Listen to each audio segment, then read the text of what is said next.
We have got Manaphy versus Zephir. Manaphy is an American who moved to Japan, living the dream, whereas Zephir is a French player who played DPP during its heyday in the current generation. He was in several of those Smogon tours that you can find on the Smogon U YouTube channel in the finals. Whereas Manaphy is an excellent Ubers player across multiple generations. So let's get into this one. DOS, Fortress, Fori does not really have to fear a fire move from DOS, it's hard to fit. Has to fear a trick, worst case, but it's not going to both trick and taunt, so generally you can go for a hazard pretty safely on the first turn, see what's going on, and if it taunts then you just start spamming spin. And yeah, then they go to Giratina O and then try to double back to DOS, but you have to have a plan for that. Go to Giratina as you're taunted, and you don't want to just get Will-O-Wisp or HP fired or just attacked and do nothing in return, so you switch out, and that's when they go to DOS, and then they get the hazard up as Fori comes back in. But, that's, one thing at a time. See how the first turn goes first. Taunt on the T-Spikes, nothing doing. And in comes a Zone, looking to trap the Fori. So it does not have lefties. A lot of zones this here run lefties, but this one does not. And, so the thing with Zone is that it usually runs Thunder. It runs HP Ground, or 100%, because it likes to remove Dialga, and it'd be dumb to run a Zone that didn't remove Dialga. And it runs Thunder, which is not super accurate, and might have trouble. But this one runs T-Bolt. Maybe he's running it on Sun. And Zephyr's Fortress just explodes. So Fori went down to accomplish a big load of nothing except half health on not too threatening Pokemon in Magnezone. So Tina O comes in. Zone probably is just going to sacrifice itself because it's not going to be useful anymore. And instead Palkia comes in looking to eat an AQ, and it gets Draco Meteored. Yeah, I don't know about that one because I'm willing to bet that Palkia would tear apart. Palkia tears apart most teams, and a Dragon Resist just disappeared, so even if it's choice, then odds are it's going to be threatening in some capacity, whereas Magnezone is going to be kinda sorta useless. So suddenly Zephyr's back in it. Now Darkrai does threaten to even this thing up, or actually push Manaphy further ahead because of Dark Void putting it to sleep, and he puts the Tina O to sleep, but losing the Palkia for nothing definitely burned. Imagine if he just sacked the Zone and then went to the Darkrai, and then still had a Palkia. That would be much better. And now DOS comes in as he assumes Zephir will switch, and DOS versus Groudon, that's a great matchup for the DOS user. Just going to start piling on the hazards, no sense taunting. As he crits, and DOS is running Sash, so the old school is new school again, etc., living Kyogre and whatnot. And he Psycho Boosts the Groudon rather than taunting or going for spikes, so that suggests he really wants the extra damage on it to break through it with his other pokes. And if he's following it up with Darkrai, then yeah, that would definitely check out, as it is Life Orb, and he would not have, might not have 3 KO depending on the rolls after, but it wouldn't have come to that point. I mean, guess with flinches, but yeah, as he's Life Orb, and EQ puts a charge in him, and now he goes to Heatran. So Life Orb Focus Blast does a lot, even to calm Heatran. Even after Protect, it's threatening big time. I guess he's glad he didn't Nasty Plot there. But, yeah, I closed the calc from when I was doing the other video. I don't know why I did that. So let's, just to get some more information on this decision, let's check out Life Orb Focus Blast from Darkrai against Heatran. Darkrai and Alakazam have the same special attack stat. It's kind of a crazy thing to wrap your head around. Anyway, yeah, 74 max. Whoops, that's second game. 74 max, so theoretically, it would not be the worst if you just, stayed in and made sure the Darkrai went down. So it wouldn't KO something else, But he goes to Groudon and sacks that. I mean, I guess it could have been a lot worse. But now he goes to Giratina, and now he's going to either try to... If there was ever a time to Focus Blast, it's here, because even if Tina O, stays, it makes a ballsy move and stays in, then number one, it's going to get chipped by Bad Dreams down to 64. It's pretty good. And then it's also still not anywhere near guaranteed to wake up, and you can still Dark Pulse it after. And even if you Focus Blast it here, then you don't take Life Orb damage, so you're still alive, as opposed to Dark Pulsing into Heatran. So yeah, Focus Blast definitely seems like the move, but the Tina-O switches out and it gets Pursuited! So I don't know why that Darkrai didn't Pursuit the first time. That seemed like a prime opportunity. But, well, no, I take that back. It was a prime opportunity to get a Brox with DOS, and it's not like pursuing a Tina-O is the priority, I guess. So you can still do that later.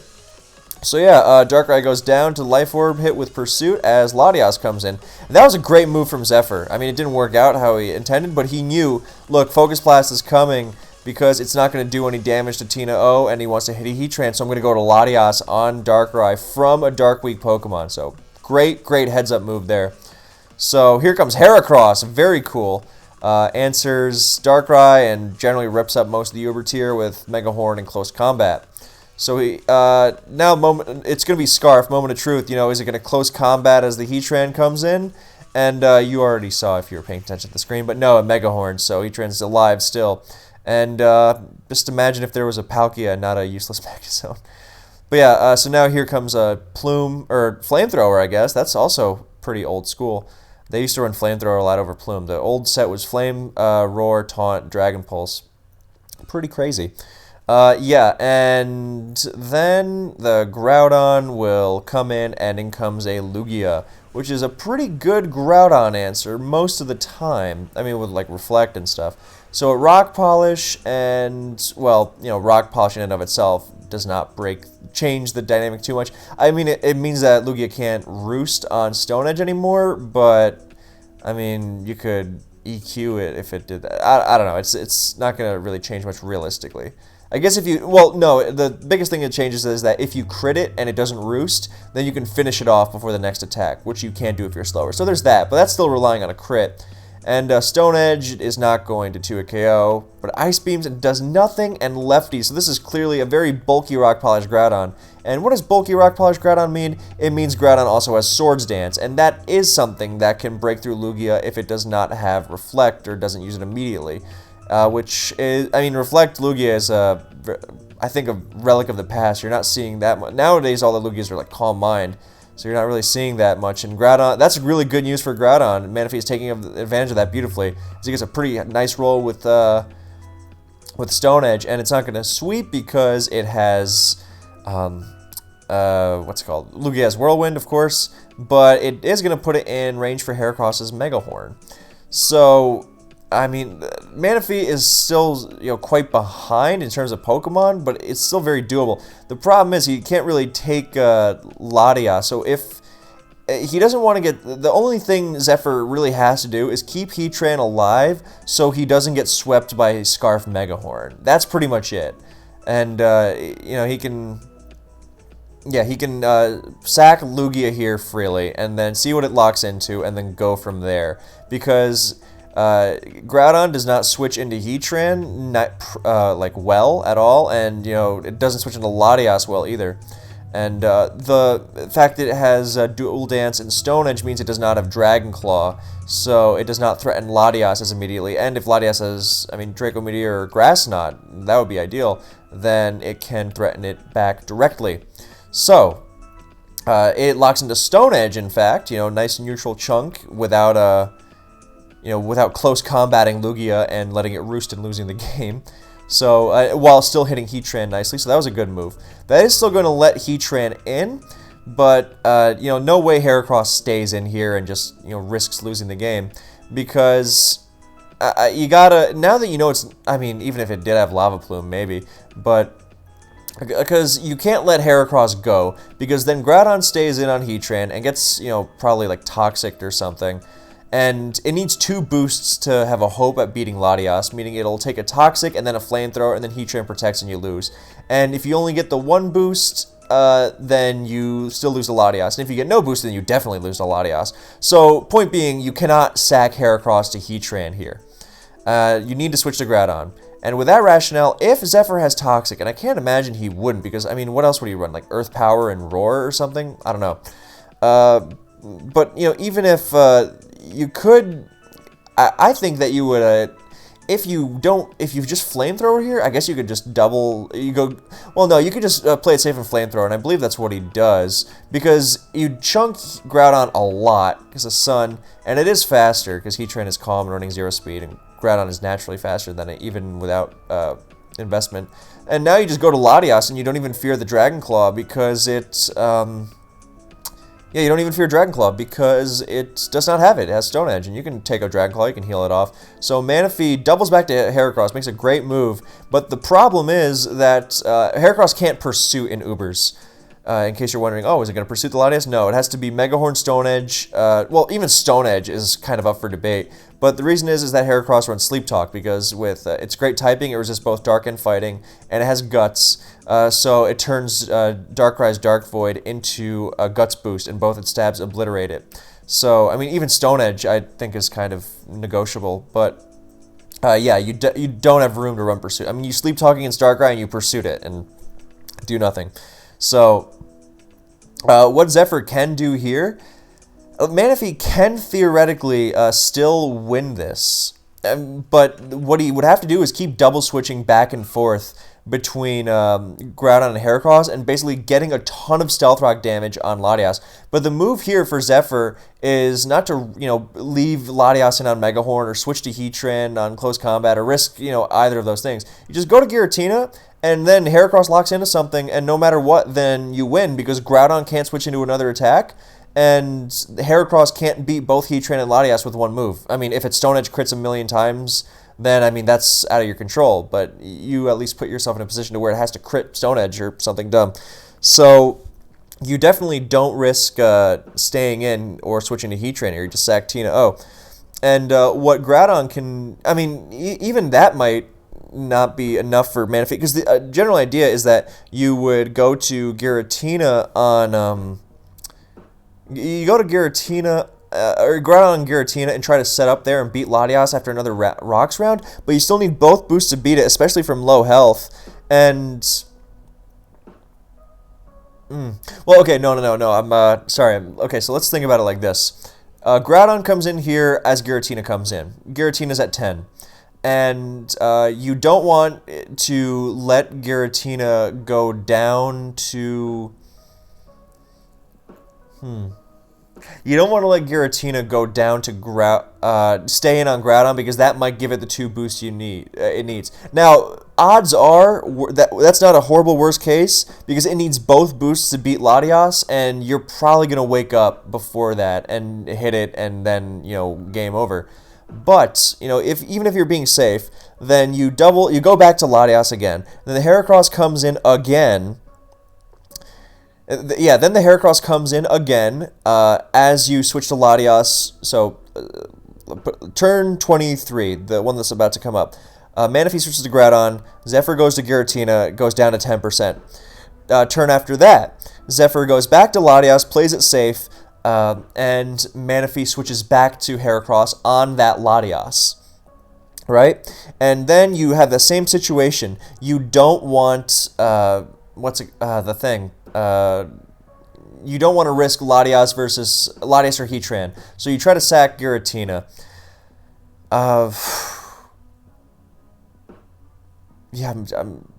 You try to sack the Giratina, right? And then Manaphy doesn't. I assume he doubles back to Groudon there, right? And he's getting more lefties. So then theoretically, Heracross could switch into one Latias attack.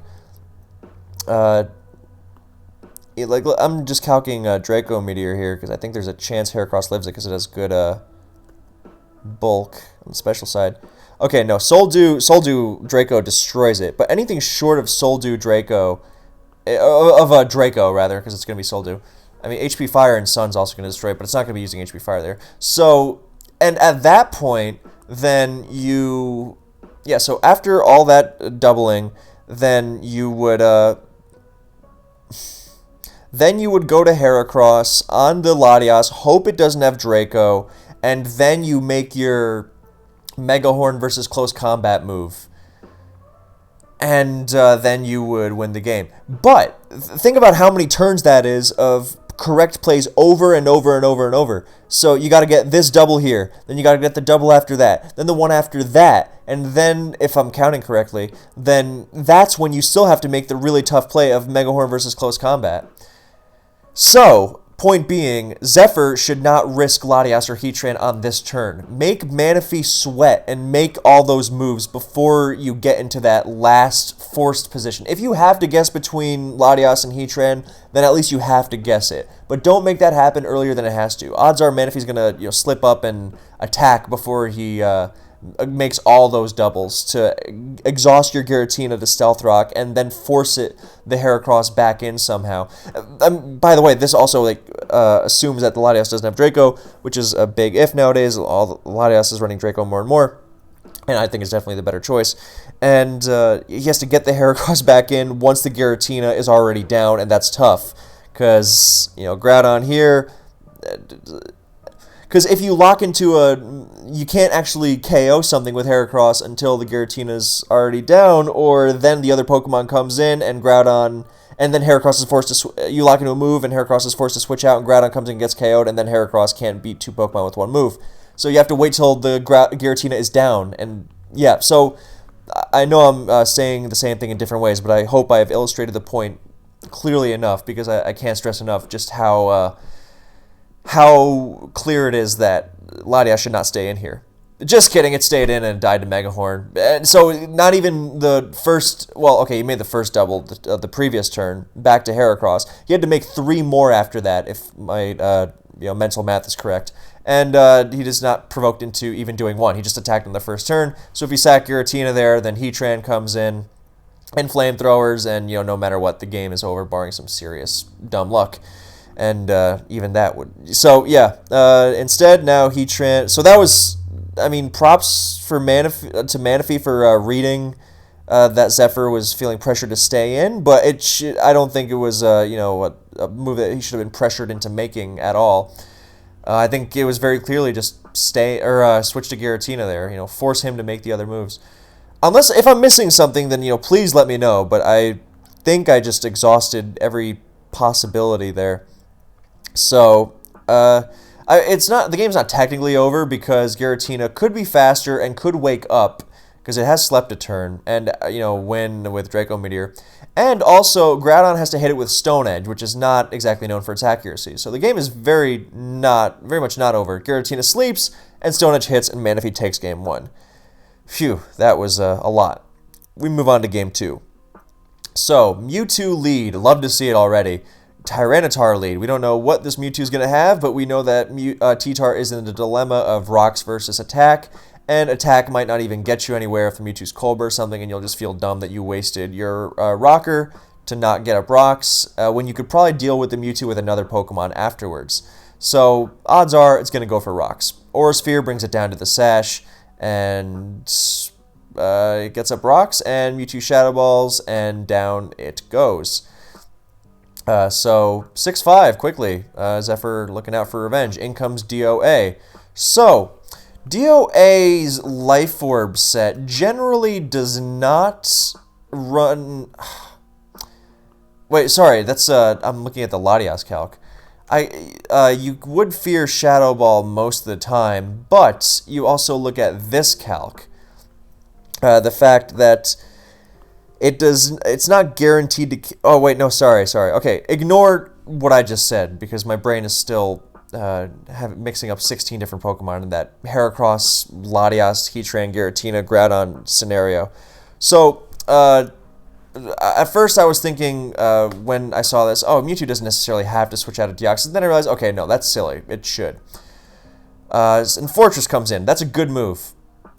And the Dio subs up, so that actually is much better because now Fortress hasn't even taken damage from an attack switching in. So the mistake was not switching out from Mewtwo as I originally thought. The mistake that I think here is not spinning, because yes, T-Spikes are nice, but this also requires knowledge of Zephyr's team. And if you don't have something else to take the Deoxys. I mean, I know you're expecting it to have Life Orb here, which was, I think, why he T-spiked. And, but even with Life Orb, then it's going to be doing a lot of damage before it goes down. And I think it would be much better if getting a prime spin opportunity like this in Ubers is really rare. And being able to not play with rocks up is really valuable. So you take it if you can get it. You know, it's not at all likely that, even if there is a Giratina O on the other side, that he's just going to switch out to it and waste the sub, waste an opportunity to do damage. Now, the Expert Belt part on the DOA, that's okay, that's rare. But Spin is definitely better because it lets you switch around the thing more, you know, with or without Life Orb. Whereas T-Spikes, yes, nice, but, you know, it would be better to survive the DOA assault first.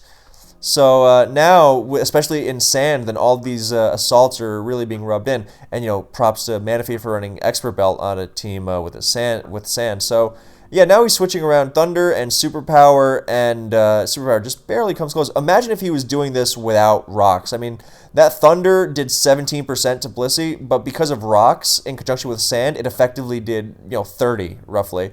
And if it was just the Thunder and Sand, nothing. You know, Furry would be switching back and forth. It'd be much easier. But now he can go for the special attack easily, and yeah, so this is kind of the problem. So now Mewtwo comes in also taking rocks.